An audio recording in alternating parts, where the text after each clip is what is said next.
뉴스에 시작합니다. 저는 동정민입니다. 오늘 뉴스에 있는 단독 보도로 문을 열겠습니다. 자, 북한은 지난 금요일 밤 평양 상공에 남한이 무인기로 전단지를 뿌렸다고 펄펄 뛰었습니다.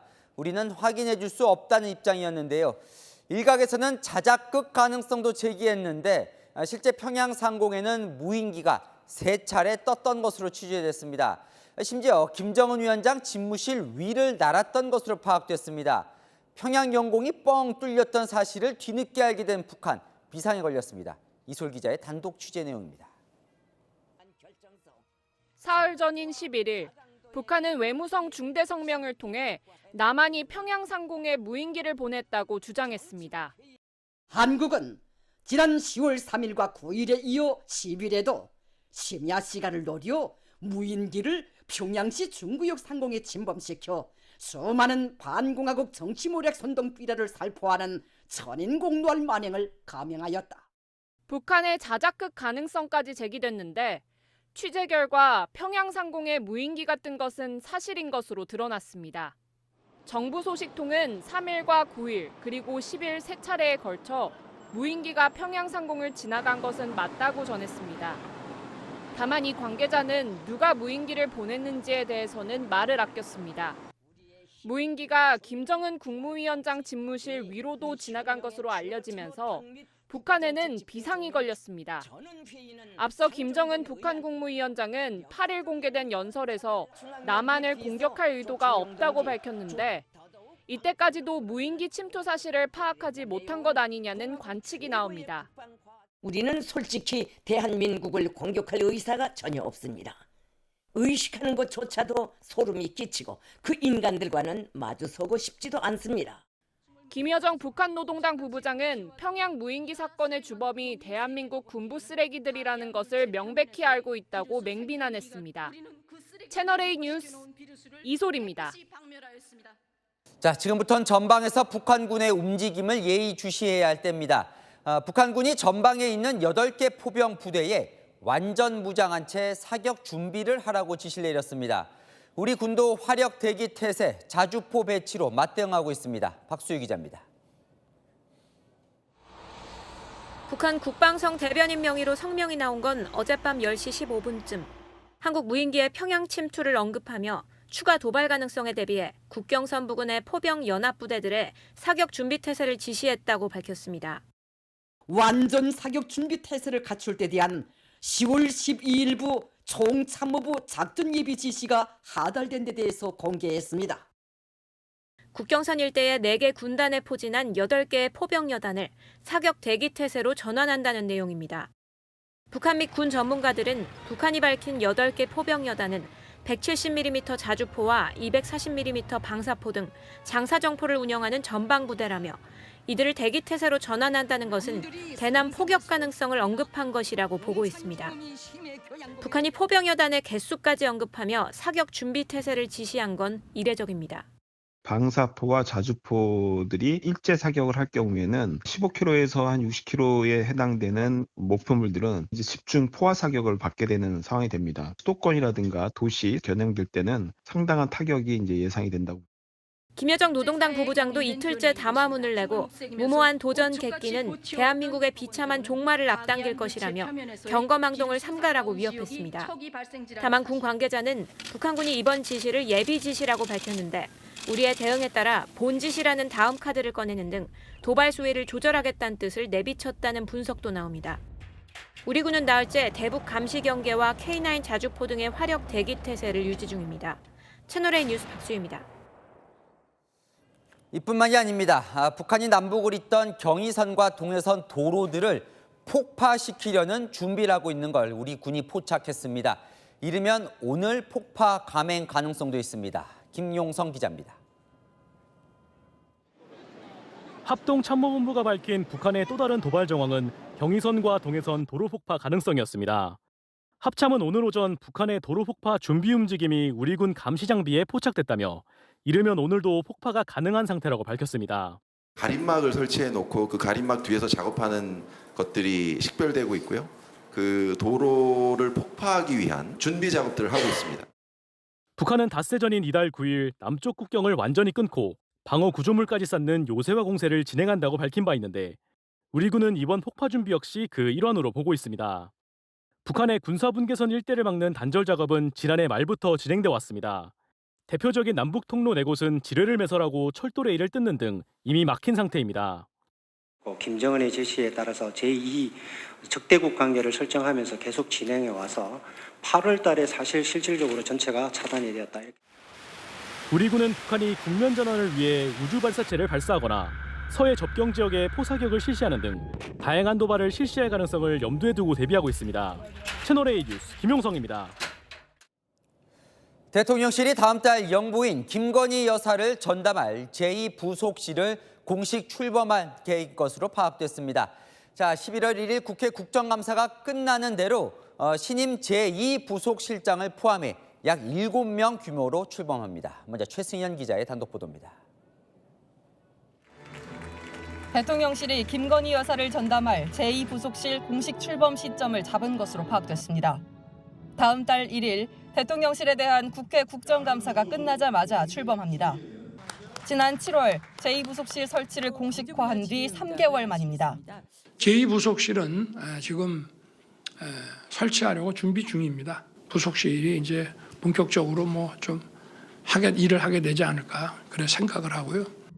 대통령실 관계자는 국감 직후 바로 출범할 수 있도록 제2부속실 사무실 공사 종료 시점도 맞춰질 것이라고 말했습니다. 윤 대통령은 대선 당시 제2부속실을 두지 않겠다고 공약한 바 있습니다. 영부인이라는 호칭도 과하고 비서실의 그 지원 정도면은 충분하다. 하지만 여야 막론하고 필요성이 제기되자 총선 패배 이후 이를 수용했습니다. 제2부속실장은 장순칠 시민사회 2비서관이 맡습니다. 기존 대통령 부속실에서 영부인 업무를 맡았던 인원들도 전원 제2부속실로 이동합니다. 실무급 인원 2명을 충원해 총 7명으로 구성할 예정입니다. 5명으로 구성됐던 문재인 정부 당시 제2부속실과 비슷한 규모입니다. 채널A 뉴스 최승현입니다. 청와대에 있던 영부인 집무실에 걸려있던 역대 영부인 사진들입니다. 제2부속실이 생기면서 용산의 김건희 여사 집무실도 대통령 집무실 근처에 설치됩니다. 비공식 관저 보고는 이제 사라지고 이제 집무실에서 공식 관리를 받게 되는 겁니다. 이상원 기자의 단독 보도로 이어갑니다. 청와대 본관 1층, 김정숙 여사를 포함해 역대 영부인들이 쓴 전용 공간입니다. 영부인의 집무실 모습도 보입니다. 다음 달 제2부속실이 가동되면 용산 대통령실에도 김건희 여사 집무실이 마련됩니다. 대통령 집무실과 같은 층입니다. 여권 관계자는 집무실 겸 접경 공간이 마련되지만 청와대 때와는 비교할 수 없을 정도로 작은 규모라고 설명했습니다. 대통령실은 여사 집무실과 제2부속실 설치가 체계적인 관리에 도움이 될 걸로 기대하고 있습니다. 그동안 별도 공간이 없다 보니 한남동 관저에서 종종 진행했던 비공개 보고도 사라질 전망입니다. 우리 정부가 영부인의 공적 활동을 금지하거나 막아야 된다고 생각하지 않습니다. 그런데 그게 투명하고 절제된 방식으로 관리되어야 한다고. 전임 문재인 청와대 부속실 관계자는 업무 범위가 명확해야 책임도 명확해진다며 이 부속실 설치에 찬성했습니다. 대통령실은 여사 집무실에 사용할 책상 등 집기들은 기존 영부인들이 사용한 것을 보수해 들여놓을 계획입니다. 채널A 뉴스 이상원입니다. 하지만 한동훈 국민의힘 대표 측은 제2부속실만으론 여론을 달랠 수 없다는 입장입니다. 대통령실 내에 여사 라인은 존재하면 안 된다며 인적 쇄신을 재차 강조하자 대통령실도 반박에 나섰는데요. 자, 여사 라인, 친한계는 한남동 7인회라고 부르는데 친윤계는 그렇게 따지면 한 대표 측근 도곡동 7인회도 문제 아니냐며 맞불을 놨습니다. 조민기 기자입니다. 한동훈 국민의힘 대표가 김건희 여사를 겨냥해 여사 라인이 존재해선 안 된다고 밝혔습니다. 공적 지위가 있는 사람이 아니잖아요. 그런 라인은 존재하면 안 됩니다. 기정사실로 생각하는 것 자체가 저는 이 국정의 신뢰에 도움이 되지 않는다고 생각해요. 대통령실 인적 쇄신을 공개 요구한 지 이틀 만에 대상을 구체화한 겁니다. 한 대표 측은 김 여사를 최측근에서 보좌하는 이른바 한남동 7인회를 쇄신 대상으로 보고 있습니다. 박영선 총리, 양정철 비서실장설이 그게 맞다라고 주장했던 이른바 한남동 라인, 그들은 아직도 건재하다. 그러면 이게 문제가 되는 거 아니겠습니까? 친윤계는 한 대표를 향해 평론 정치를 하고 있다. 얄팍한 정치공학이란 작심 비판을 내놨습니다. 한 대표 거주지를 따와 도곡동 7인회로 맞불을 놓기도 했습니다. 한동훈 대표가 자신의 측근 그룹은 과연 일을 잘하고 있는지 자문자답하기를 바라는 의미에서 도곡동 7인회라고 지칭하면서 반성을 촉구를 했습니다. 대통령실은 비선으로 운영되는 조직은 없다며 여사 라인 존재 자체를 부인했습니다. 하지만 한 대표 측은 현실은 그렇지 않다는 걸 모두 안다며 문제 제기를 이어갈 분위기입니다. 채널A 뉴스 조민기입니다. 자, 이 와중에 대통령실이 이례적으로 다음 주 초 한동훈 대표와 독대를 할 것이라고 예고를 했습니다. 이틀 앞으로 다가온 재보궐선거에서 당정 갈등의 부담을 덜기 위한 메시지로 해석되는데 재보선 결과에 따라 요동칠 수도 있습니다. 이세진 기자입니다. 윤석열 대통령과 한동훈 국민의힘 대표 간의 독대가 다음 주 초에 이뤄질 거라고 대통령실이 밝혔습니다. 한 대표가 연일 김건희 여사에 대한 압박 수위를 높이고 있는 상황. 일각에서 독대 불발론이 제기되자 대통령실이 수습에 나선 겁니다. 한 여권 관계자는 모레 재보궐선거를 앞두고 당정 갈등이 부각되는 걸 막기 위한 선제 조치라고 설명했습니다. 대통령실과 한 대표 측 모두 독대 필요성에는 공감하는 분위기입니다. 하지만 성사 여부는 선거 결과에 달려있다는 해석도 나옵니다. 한 대표는 독대 자리에서 인적 쇄신을 포함해 할 말을 다 하겠다는 뜻을 분명히 했습니다. 회의 의제가 없기 때문에 민생과 민심에 관한 다양한 얘기를 나눠야 되지 않을까 생각합니다. 제가 무슨 말을 드릴지는 이미 하고 있잖아요. 대통령실 관계자는 만약에 재보궐선거 패배로 당정 간의 책임론 공방이 벌어질 경우 독대는 불투명해질 수 있다고 했습니다. 한 대표 측도 독대 형식보다 대통령이 민심을 돌릴 해법을 내놓아야 한다고 압박했습니다. 채널A 뉴스 이세진입니다. 정치권을 연일 발칵 뒤집고 있는 명태균 씨. 지난 대선 경선 때 2번 만난 게 전부라는 대통령실 해명을 사실상 반박했습니다. 대통령 부부와 처음 알게 된 날짜를 짚으며 이후 6개월간 매일 통화하고 셀 수 없이 자택에 갔다고 주장했는데요. 대통령실은 별도로 대응하지 않았습니다. 정현주 기자입니다. 명태균 씨는 윤석열 대통령 부부와 처음 연결된 건 대선 출마 선언 직전인 2021년 6월 18일이라고 밝혔습니다. 윤 대통령 자택 호수까지 언급하며 매일 윤 대통령 부부와 통화했다고 주장했습니다. 셀 수 없이 갔죠. 매일 전화는 거의 빠짐없이 스피커폰으로 아침에 전화 오세요. 두 분이 같이 들으시니까. 윤 대통령의 국민의힘 입당 날짜도 자신이 입당하라고 한 날이라고 전했습니다. 대통령 네 분이 전화가 오셔서 말씀하시길래 그래서 오늘 그냥 입당하시는 게 좋을 것 같다. 그때 하여튼 제가 말씀드리고 나서 바로 가셨어요. 김종인 당시 총괄선대위원장이 윤 대통령에게 했던 말도 자신의 발언이라고 소개했습니다. 후보도 태도를 바꿔서 우리가 해준 대로만 연기만 좀 해달라 이렇게 부탁을 했습니다. 연기나 잘해라. 그거 원래 제가 한 말이거든요. 대통령 당선 뒤 김건희 여사가 인수위와 용산행을 제안했다는 주장도 했습니다.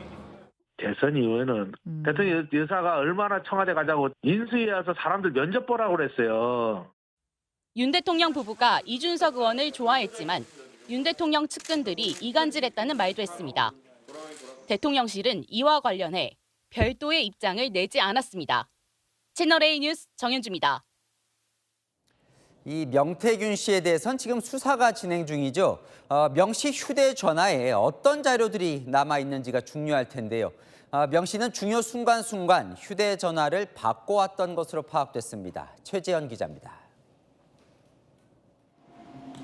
지난달 30일 검찰은 명태균 씨의 주거지를 압수수색했습니다. 명 씨 명의로 된 휴대전화 등을 압수했는데 명 씨는 약 3주 전 이미 전화기를 바꾼 걸로 확인됐습니다. 휴대전화 변경 기록을 보면 명 씨는 앞서 지난 1월 5일 한 차례 전화기를 바꿨습니다. 전화기 분실이 교체 이유였는데 1월 3일 선거관리위원회가 명 씨 등을 정치자금법 위반 혐의로 수사 의뢰했다는 보도가 나온 직후 시점입니다. 명 씨는 지난 9월 13일 다시 전화기를 바꿨는데 김 여사 공천 개입 의혹 보도 직후였습니다. 명 씨는 채널A와의 동행 인터뷰 때도 자신은 휴대전화를 6개월마다 바꾼다고 말했습니다.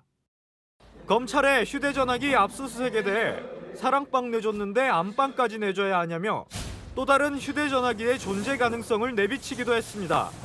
공천 개입 연루 의혹을 받는 김영선 전 의원도 자기 명의 휴대전화기 2대를 지난 1월에만 각각 2번씩 바꿨고 이후에도 3차례 교체한 걸로 확인됐습니다.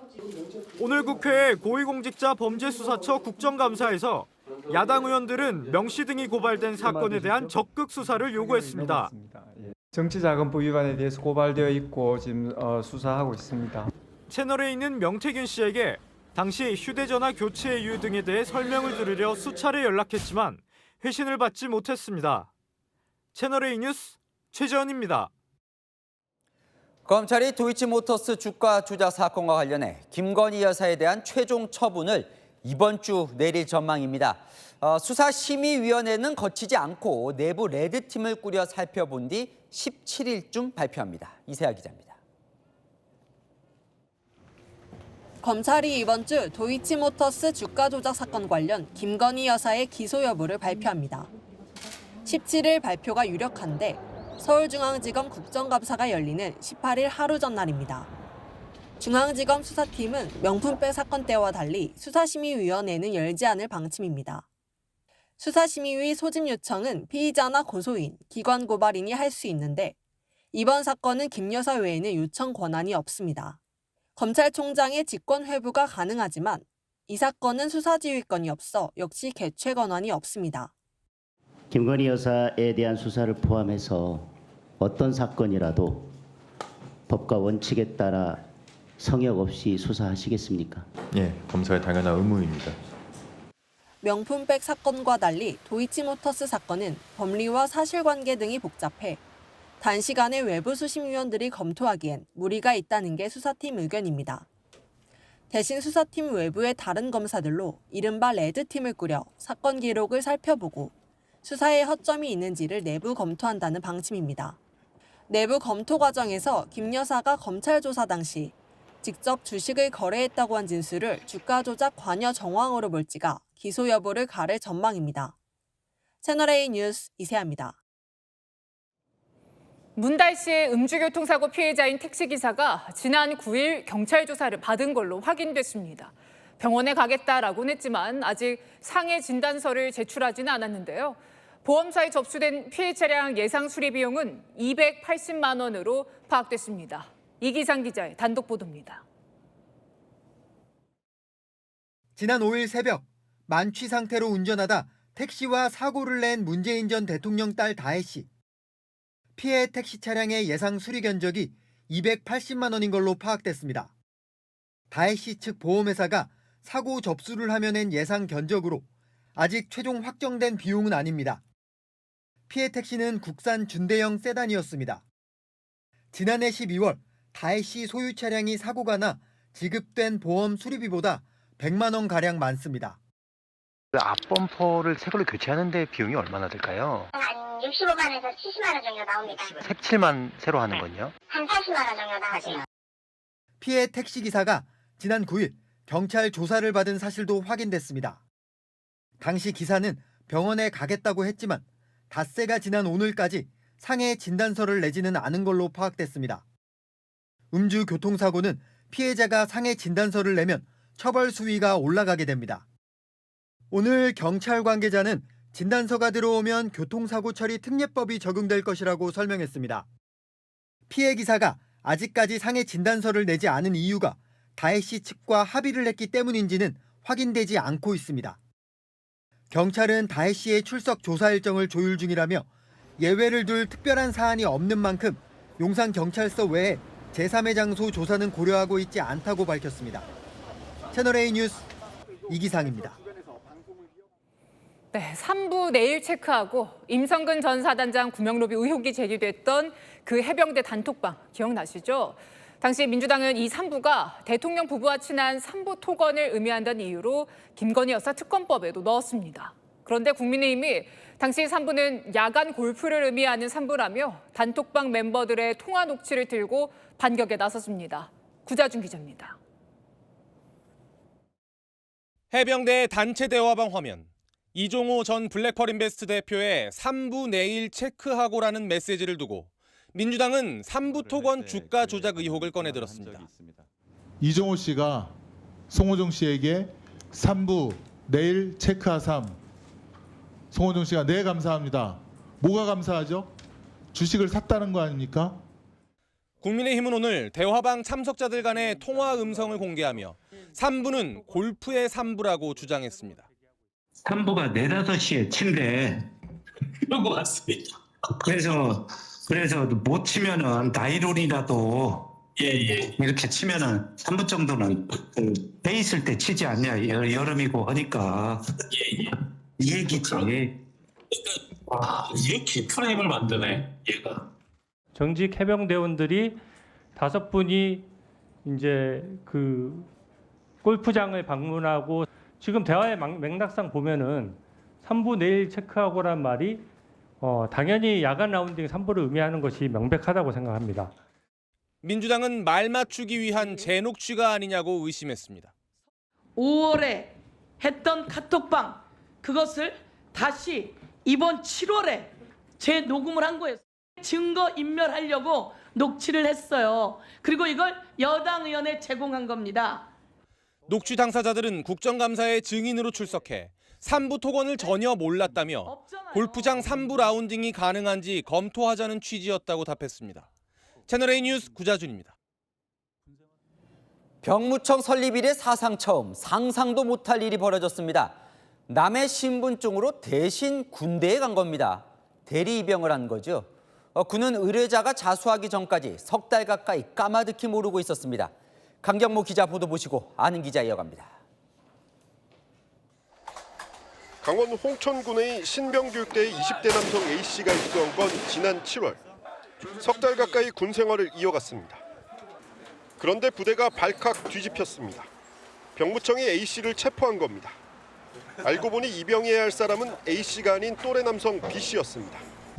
이들은 인터넷을 통해 알게 된 뒤 A씨는 B씨 신분증을 소지한 채 훈련소에 입소했습니다. 병무청 직원이 걸러내지 못하면서 대리 입영하는 데 성공했습니다. 하지만 범행은 지난달 B씨가 겁이 난다며 병무청에 자수하면서 들통났습니다. 지난 1970년 병무청 설립 이래 대리 입영이 적발된 건 이번이 처음입니다. 경찰 조사에서 A씨는 군대에서 월급을 많이 줘서 의식주 해결을 위해 입영했다며 월급은 반반씩 나누기로 했다고 진술했습니다. 수사는 여기서 했어요. 상근에 받아가지고선 9월 19일 날 구속 송치한 거예요. 이게 처음이지. 사건을 넘겨받은 검찰은 병역법 위반 등 혐의로 A씨를 구속 기소했습니다. 대리 입영을 의뢰한 B씨도 조만간 재판에 넘길 방침입니다. 채널A 뉴스 강경모입니다.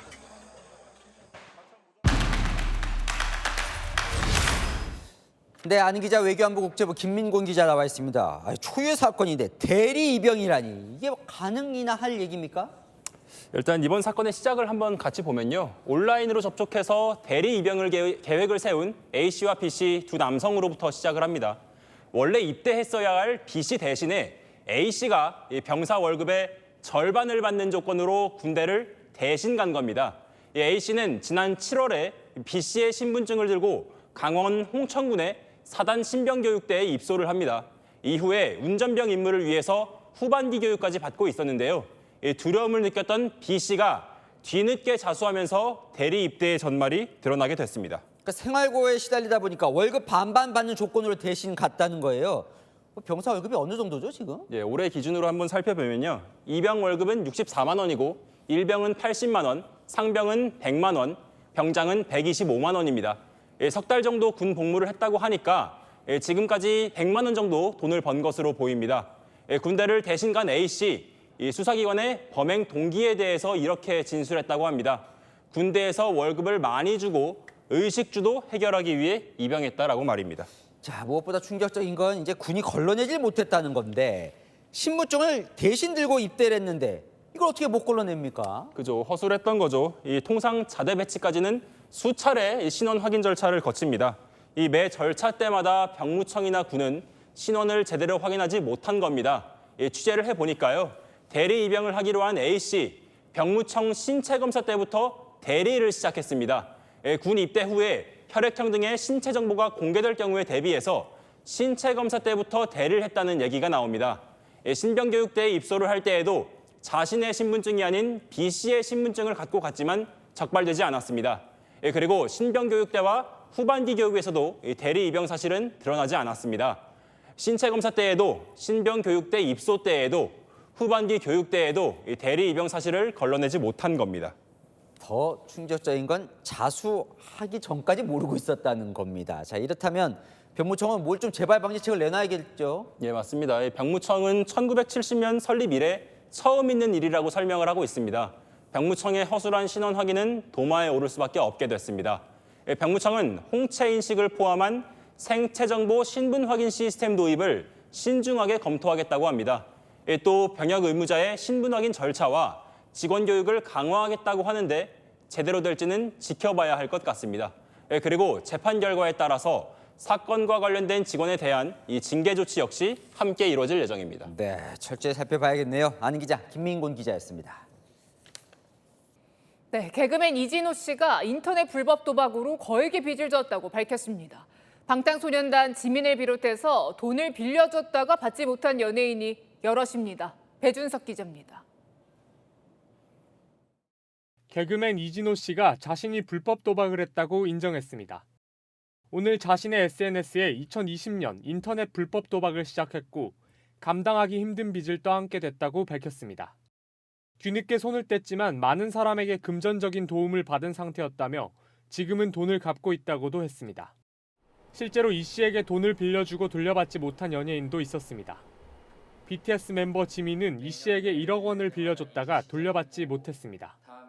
지민의 소속사는 금전 피해가 발생한 것은 사실이라며 지민이 차용증을 쓰고 돈을 대여해줬다고 설명했습니다.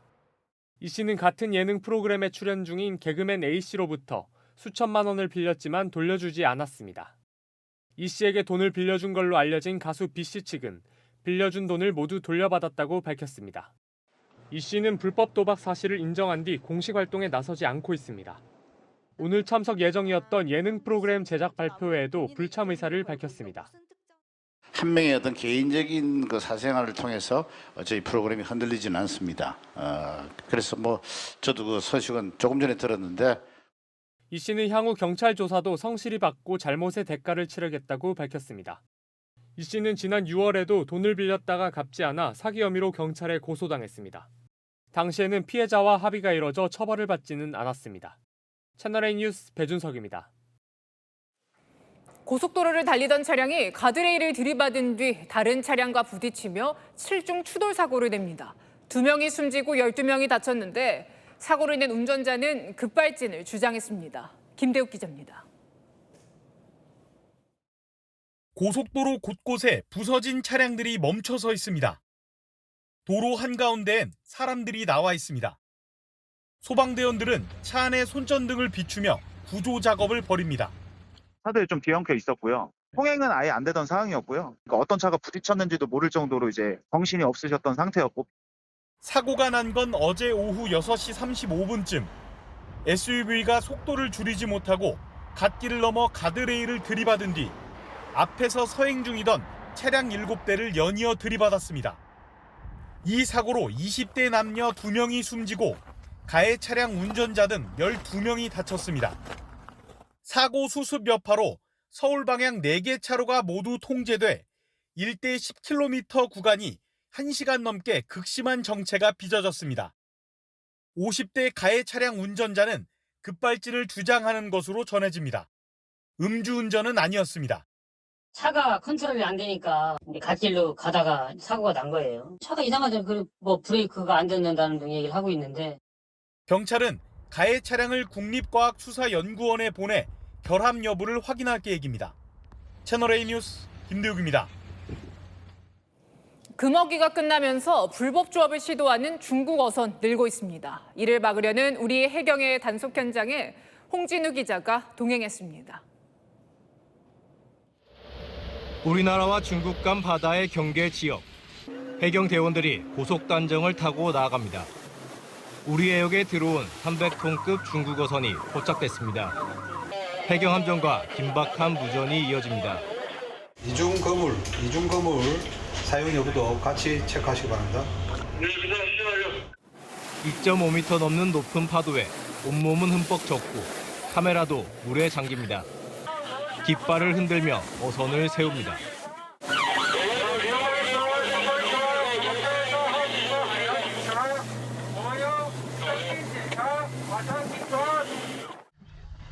허가증과 승선원 명부를 확인하고 불법 조업에 쓰이는 촘촘한 그물망이 있는지도 살펴봅니다. 예, 검색팀은 어창에 직접 단 한 박스가 있는지 직접 체크를 하시고. 밤이 되자 경계선 밖에선 중국 어선 수십 척이 집어등을 켰습니다. 레이더로 어선들 위치를 파악하며 밤샘 단속에 나섭니다. 휴어기가 종료되면서 야간이나 기상이 나빠진 때를 틈타 우리 해역을 침범하는 경우가 끊이지 않는 만큼 긴장을 놓을 수 없습니다. 강력한 해양 주권 수호와 함께 소중한 어자원 보호에도 최선을 다하도록 하겠습니다. 2021년부터 지난해까지 제주 해역에서만 1,200여 척의 불법 조업 중국 어선이 적발됐습니다. 이 중 9월에서 12월 사이 적발된 어선은 전체의 83%에 달합니다. 채널A 뉴스 홍준입니다. 연세대 수시 논술 문제 유출 논란이 커지고 있습니다. 자연계열에 이어서 이번엔 같은 날 치른 인문계열 문제지를 찍은 사진이 시험 직후 올라온 건데요. 학생들의 문제 제기에도 연세대는 입시 공정성에는 문제가 없다는 입장입니다. 이혜주 기자입니다. 연세대 경영학과 지원자의 수시 논술 시험 연습지입니다. 영어로 된 시험 문제 일부도 보입니다. 그제 시험 종료 1시간도 안 돼 온라인 커뮤니티에 올라온 사진입니다. 수험생들은 수험생 휴대전화 관리 감독이 제대로 안 된 증거라며 형평성 문제를 제기합니다. 연습지, 답안지, 시험지를 전부 다 해소하고 그 뒤에 이제 그 짐을 찾아가라 했거든요. 시험장이 어디였느냐에 따라서 부정행위를 맘만 먹으면 할 수 있는 편차가 생겨버린다는 게. 연세대는 시험 종료 후 찍힌 사진이라며 당락에 영향은 없다고 설명했습니다. 일부 수험생이 요구하는 재시험도 없다는 입장입니다. 앞서 연세대는 자연계열 논술 문제도 온라인 등의 사후 노출돼 논란이 제기됐습니다. 대학 측은 필체 등을 추적해 복수의 게시자를 특정했다며 사교육업체나 관련된 응시생의 소행을 의심하고 있습니다. 연세대 측은 시험 관리 감독 부실 여부를 조사하고 경찰의 시험지 불법 촬영에 대한 수사를 의뢰하는 방안도 검토 중입니다. 교육부도 사안이 중요해 계속 모니터링을 하겠다고 밝혔습니다. 채널A 뉴스 이혜주입니다. 두 번의 암살 위기를 넘긴 트럼프 공화당 후보가 또다시 위협을 받았습니다. 유세장 근처에서 총기를 불법으로 갖고 있던 남성이 체포됐는데요. 박선영 기자의 보도입니다. 현지 시각 12일 도널드 트럼프 미 공화당 대선 후보가 주먹을 쥐어 보이며 유세장에 등장합니다.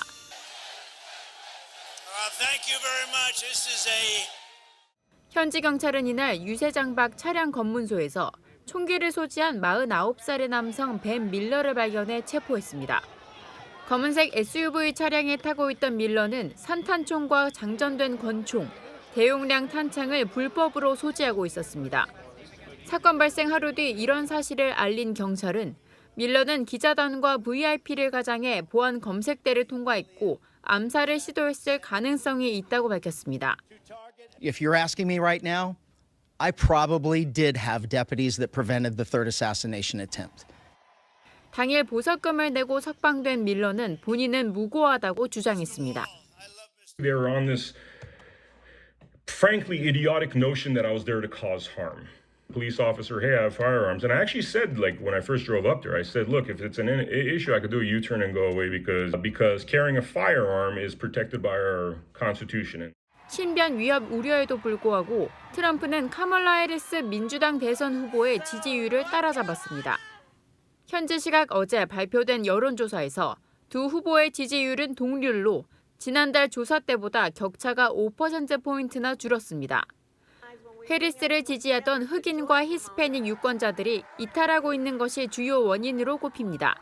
외신들은 경제나 치안 등 현실 상황이 좋지 않은 것이 해리스에게 악재가 되고 있다며 지난 16년 중 12년간 대통령직을 맡았던 민주당이 대가를 치르고 있는 것이라고 지적했습니다.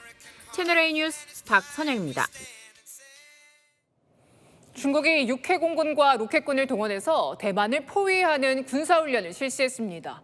지난 5월 이후 5달 만인데요. 이번엔 항공모함까지 동원됐습니다. 문예빈 기자입니다.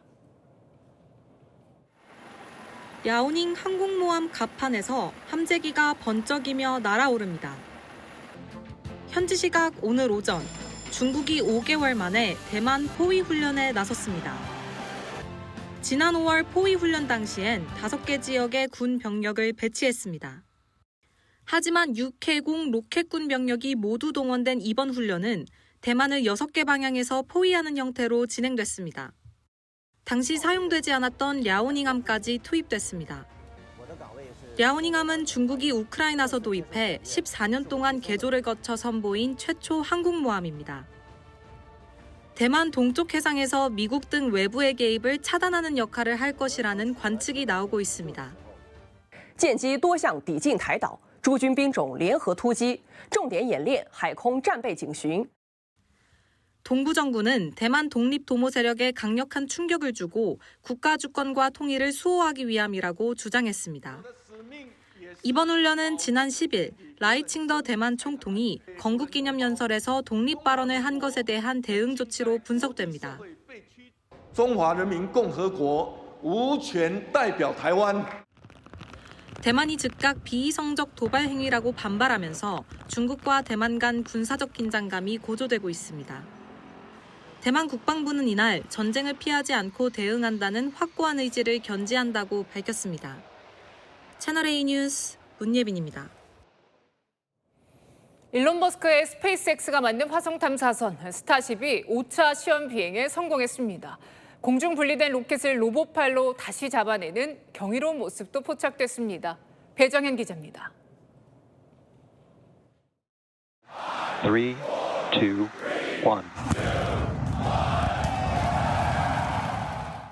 엄청난 화염을 뿜으며 우주선이 하늘로 날아오릅니다.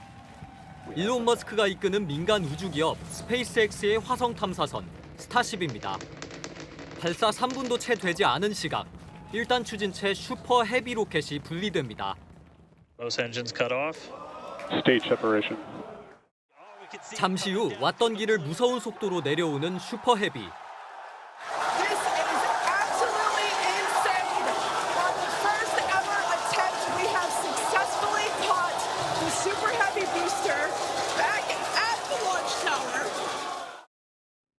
마치 출발지를 기억하는 듯 속도를 급격히 줄인 뒤 살짝 방향을 틀더니 발사대에 붙어있는 로봇팔 안으로 정확히 안착합니다.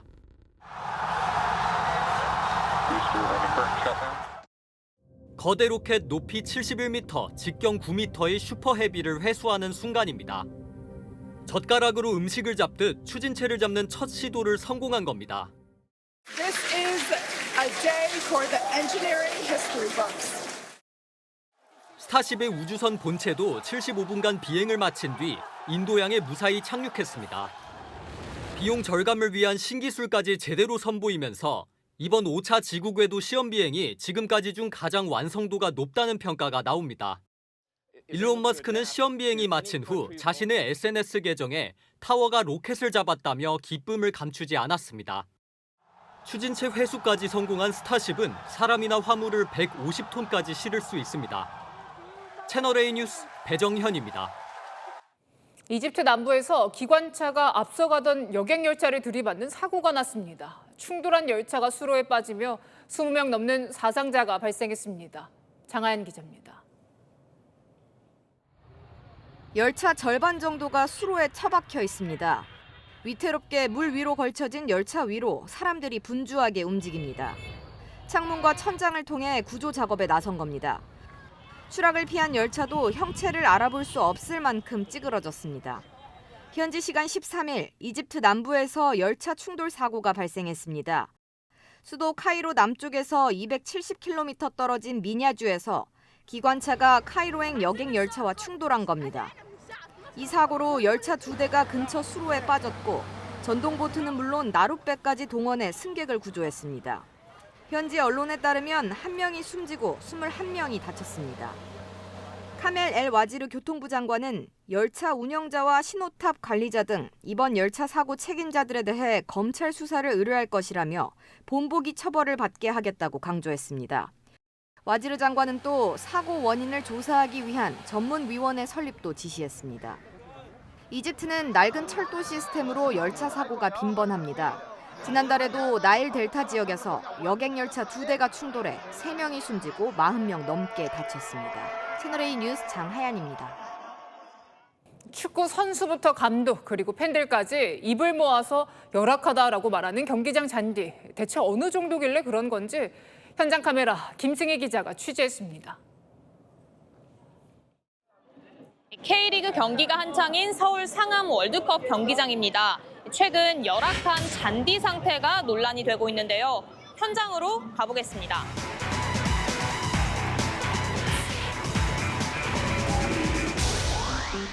경기 시작 3시간 전, 관계자들이 분주히 움직입니다. 곳곳이 황토빛으로 변한 경기장에 녹색 가루, 즉 착색 잔디를 뿌리는 겁니다. 경기 바로 직전이니까 해운대 같은 거는 보수하는 거예요, 잔디. 그라운드 안에서 자세히 들여다봤습니다. 잔디 밀도가 떨어져 사실상 맨 땅을 밟는 느낌입니다. 폭염이 이어진 데다 대규모 관객이 몰린 공연 후 보수를 제대로 하지 않은 결과입니다. 3년 전 10억 원을 들여 잔디를 새로 깔았지만 버텨내지 못했습니다. 축구 선수와 팬들은 경기 승패에 영향을 줄 정도라고 토로합니다. 경기장 사정이 진짜 좀 열악해서 너무 안 좋아서 퀄리티는 어떤 마무리가 잘 나오지 않은 부분이 있는 것 같아요. O campo não estava em boas condições, mesmo eu tive algumas quedas lá, saí todo ralado também, né? Porque praticamente não tinha muita grama. 큰 공연이 진행되지 않는 다른 경기장도 별반 다르지 않습니다. 마치 옷을 기운 듯 군데군데 잔디색이 다릅니다. 올 들어 추가로 채운 잔디 규모만 1000제곱미터. 전체 면적의 8분의 1을 새 잔디로 바꾼 셈입니다. 수시로 잔디를 보충해야 하다 보니 아예 뒤편에서 잔디를 키웁니다. 원래는 좀 많았다고 볼 수 있습니다. 2배 정도 됐다고 보겠습니다. 이상 고온 현상 때문입니다. 품질이 우수해 국내 경기장에서 가장 많이 쓰이는 서양 잔디로 조성했는데 28도부턴 잘 자라지 않는 탓에 이번 여름을 견디지 못한 겁니다. 그라운드 위치도 한몫했습니다. 그라운드가 지하 3층 깊이에 있습니다. 공기도 잘 통하지 않고 햇볕도 잘 들지 않아 잔디 자체가 제대로 자라기 어려운 환경입니다. K리그 일부 구장 12곳 중 5곳은 지하에 있어 내년 여름에도 같은 문제를 겪을 가능성이 큽니다. 전문가들은 근본 대책을 마련해야 한다고 조언합니다. 선진 사례 같은 것을 좀 분석해서 테스트해주고 그것을 이제 스탠다드로 보급해주고 장기적인 플랜으로 좀 가져가줬으면 좋겠다는 바람이 있습니다. 종류가 많아요. 여름에 강한 품종을 선택해서 사용하는 거. 그게 이제 하나의 방법이 될 수가 있고. 우리나라 환경에 적합한 잔디 품종을 개발하는 것도 필요하다고 지적합니다. 현장 카메라 김승희입니다. 서울시가 야생동물의 광견병 예방약을 살포하기 시작했습니다. 혹시 등산로에서 이런 사각형 물체를 보면 만지면 안 됩니다. 그 이유를 강태현 기자가 전해드립니다. 서울의 한 등산로. 하얀 포대를 든 사람들이 산길을 따라 무언가를 뿌립니다. 어묵 반죽 안에 예방약을 넣은 가로 세로 2에서 3cm 크기의 광견병 미끼 예방약입니다. 이 사각형 모양의 약이 바로 광견병 예방약입니다. 야생동물이 자주 다니는 하천이나 등산로를 중심으로 이렇게 50에서 100m 간격으로 놓아둡니다. 가을철이면 너구리 등 야생동물을 통해 광견병이 전파되는 걸 막기 위해서입니다. 오늘부터 28일까지 3만 7천 개의 약이 북한산과 도봉산, 양재천, 탄천을 지나 157km 띠 형태로 살포됩니다.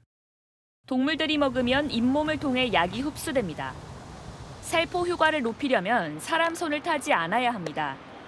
등산로에서 예방약을 보더라도 손으로 만지면 안 되는 겁니다. 사람의 체취가 묻으면 동물들이 미끼 백신 섭취를 안 할 수도 있고 또 백신 자체로 인한 부작용으로 알러지 반응이 생길 수 있기 때문에 보시더라도 만지지 않는 게 안전하십니다. 반려동물의 경우 미끼약을 먹어도 안전하지만 제대로 광견병을 예방하려면 백신을 접종하는 게 좋습니다. 채널A 뉴스 강태현입니다. 국회에서 헌법재판관 추천이 늦어지면서 17일이 되면 헌법재판관 9명 중에 6명만 남게 됩니다. 정족수 미달로 헌재 마비가 우려되는 상황. 이진숙 방송통신위원장 이 탄핵 심판도 기약 없이 미뤄질 걸로 예상됐었는데요. 이 헌재가 6명만으로도 탄핵 심판을 진행해달라는 이 위원장의 가처분 신청을 받아들였습니다. 김정근 기자입니다. 이진숙 방송통신위원장이 자신의 탄핵 심판이 헌법재판관 부족으로 정지되는 건 부당하다며 낸 가처분 신청을 오늘 헌재가 받아줬습니다. 한시 앞이 헌법재판소에서 가든 부든 결정을 내려주시기를 강력히 희망합니다. 헌법재판소법은 재판관 7명 이상이 출석해 사건을 심리하라고 규정하고 있습니다. 하지만 오는 17일 이종석 헌재소장과 이영진, 김기영 재판관이 퇴임하면 재판관 수가 6명이 돼 정족수에 미달하게 됩니다. 재판관 3명이 한꺼번에 공석이 되지만 국회에선 후임을 결정하지 못한 상황입니다. 오늘 헌재는 헌법에서 정한 신속한 재판을 받을 권리에는 헌법재판도 포함된다며 이 위원장 주장을 받아줬습니다. 또 이 위원장의 권한 정지가 장기화되면 그만큼 방통위 업무 수행에도 중대한 장애가 발생할 수 있다고 설명했습니다. 이번 결정으로 헌재는 재판관 6명으로도 탄핵 심판을 할 수 있게 됐습니다. 하지만 탄핵 심판 심리만 이어갈 수 있고 이 위원장의 파면 여부에 대해 결정을 내기 위해선 7명 이상의 재판관이 필요합니다. 채널A 뉴스 김정근입니다. 성혜랑 기자와 여랑야랑 시작합니다. 첫 번째 주제 보겠습니다. 듣도 보도 못한 사람이죠. 듣보잡과 애완견.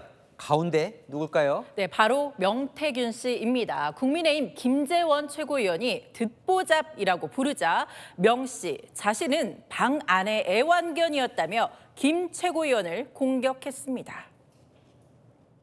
저는 듣도 보도 못한 분인데 사기 전과가 있는 허풍쟁이 듣보잡이라고 봐요. 김재원 씨한테 물어보세요. 대통령 집에 가본 적이 있는지. 바깥에 묶어놓은 개가 방 안에 애완견이 어떻게 사는지 알아요?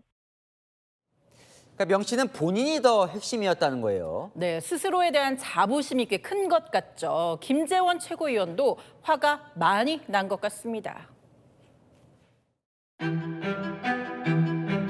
오늘 그냥 입당하시는 게 좋을 것 같다. 그때 이제 바로 입당하신 거는 사실이에요. 입당하기 직전에 만난 건 저예요. 그 자리에서 승낙을 하고 옆에서 조언을 해드린 거죠. 이승엽 국민 타자가 연봉이 60억, 옆에 타격 코치는 연봉이 1억이 안 되는 경우도 많아요. 63빌딩, 벽돌공이 63빌딩 내가 세웠다. 그렇게 주장하는 것하고 별 차이가 없는 것 같습니다. 수사가 지지부진한 것 같은데 제 손으로라도 반드시 교도소로 보내겠습니다. 네, 이 명태균 씨 홍준표 시장도 계속 공격을 하던데요. 네, 홍준표 시장, 명 씨는 선거 브로커였다면서 접근을 차단했던 인물이라고 했죠. 하지만 명 씨는 3년 전 홍 시장과 김종인 전 위원장을 화해시킨 장본인이 자신이었다고 주장했습니다. 저 홍준표 대표님 좋아해요. 김정인 위원장님하고 홍 대표를 30년 만에 만나서 화해하는 자리도 배석하고 제가 만들어드렸어요. 홍준표 시장, 오늘 명 씨를 조속히 수사해야 한다고 목소리를 높였습니다. 네, 다음 주제 보겠습니다. 비 내리는 오늘 조국 대표가 부산에 갔어요. 네, 빗물뿐 아니라요. 여당의 거센 비판이 쏟아지는 가운데 조국 대표, 민주당 지원 유세에 나섰습니다. 최근 민주당 김영배 의원, 김재윤 전 금정구청장이 병환으로 별세에 치러지는 선거를 두고 혈세 낭비라고 표현해서 문매를 맞았죠. 김영배 의원을 규탄한다! 규탄한다! 규탄한다! 괴물은 되지 말자. 이재명 대표가 직접 사죄하라. 민주당 박원순 서울시장과 오거돈 부산시장의 성추행으로 치른 보궐선거에 838억 원이나 투입된 것이 진짜 혈세 낭비입니다. 오늘 고인의 유족은 사자 명예훼손 혐의로 김 의원을 경찰에 고소했습니다. 자, 이 와중에 조국 대표가 이제 구원투수로 나선 겁니다, 오늘. 네, 이재명 대표의 요청을 받고요. 오늘 부산으로 내려갔는데요. 그 효과가 어느 정도일까요? 국민의힘 한동훈 대표에게 말합니다. 양심 좀 있어라. 부산대 상권 문 닫고 쇠락하고 있습니다. 부산대학교가 금정구에 있는데 자녀분이 의학전문대학원에서 입학 취소가 된 사례가 있지 않습니까? 금정 구민들이 달갑게 생각할지. 네, 주제 하나 더 보겠습니다. 자, 국회로 국악인들이 몰려왔던데 양문석 의원에게 좀 항의를 하려는 것 같아요. 네, 양문석 의원 청와대 상춘제에서 열린 국악 공연을 두고 기생집이라고 발언해서 후폭풍이 거세져 격불한 국악인들 결국 국회까지 찾아왔습니다.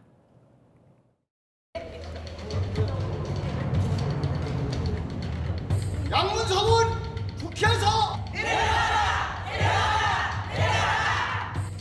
비내한 날 들어서 거기 가서 가야금하고 창거했다고 해서 기생 취급을 사죄 안 하면은 끝까지 저지들은 싸우겠습니다.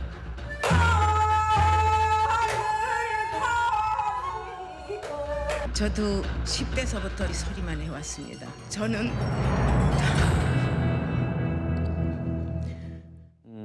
마음의 상처가 꽤 커 보이는데 당시 어떤 발언이었죠? 네, 지난해 4월 국악계 원로의 제자들이 김건희 여사가 참석한 오찬 간담회에서 공연비를 받지 않고 가야금을 연주한 것을 문제 삼은 겁니다.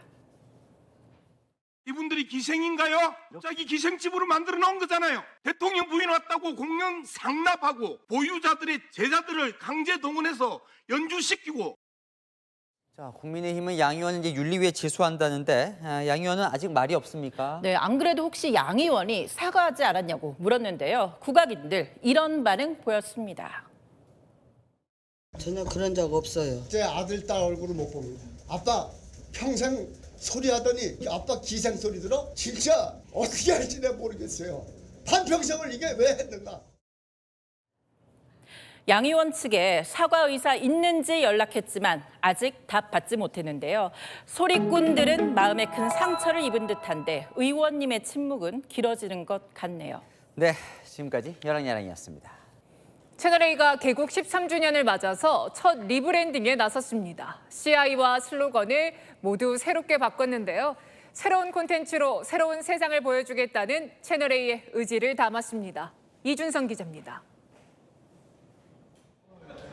채널A가 개국 13주년을 맞아 리브랜딩 행사를 열고 새로운 CI를 공개했습니다. 새 슬로건은 즐겨봐 너의 세상, 플레이 더 넥스트입니다. 즐거움을 직관적으로 전달하고 새로운 콘텐츠로 새로운 세상을 보여주겠다는 겁니다. 한붓 그리기 형식으로 알파벳 A를 그린 새 심볼은 무한히 뻗어나가는 상상력과 입체적인 즐거움을 형상화했습니다. 상징색도 한 단계 진화했습니다. 그간 쌓아왔던 채널A의 이미지를 계승하면서 모바일 화면에서도 더 생동감 있게 보이는 프라이머리 블루를 적용했습니다. 시청자와의 소통을 통해 최고의 콘텐츠를 제공하는 플랫폼으로 발돋움하겠다는 목표입니다. 일방적으로 전파를 쏘기만 하는 것이 아니라 시청자들이 능동적으로 참여하고 즐길 수 있는 콘텐츠 플랫폼이 되고자 합니다. 우상향하는 로고처럼 채널A의 새로운 출발이 시작됐습니다. 채널A 뉴스 이준성입니다. 내일까지 전국 대부분 지역에 비가 내리겠습니다. 특히 밤사이 남해안을 중심으로 시간당 30mm 안팎의 강한 호우가 예상되고요. 돌풍, 벼락도 동반되겠습니다. 비는 오후부터 차츰 그치겠습니다. 영남 해안의 많게는 100mm 이상, 전남 해안의 80mm 이상으로 많은 양이 예상되고요. 그 밖에 남부에 60mm, 중부지방에는 5에서 40mm가 내리겠습니다. 내일은 출근길 추위가 심하지 않겠습니다. 하지만 모레 아침에 다시 쌀쌀해지고요. 금요일부터 낮 기온도 20도 이하로 뚝 떨어질 전망입니다. 내일 서울의 기온 17도, 대구 18도에서 시작됩니다. 오늘보다 1에서 4도 높겠습니다. 낮엔 서울 23도, 대전과 대구 24도, 강릉 25도까지 오르겠습니다. 모레는 강원 영동에, 금요일엔 전국에 비가 내릴 전망입니다. 날씨였습니다. 남의 이름으로 석 달이나 군 생활을 했는데 아무도 몰랐습니다.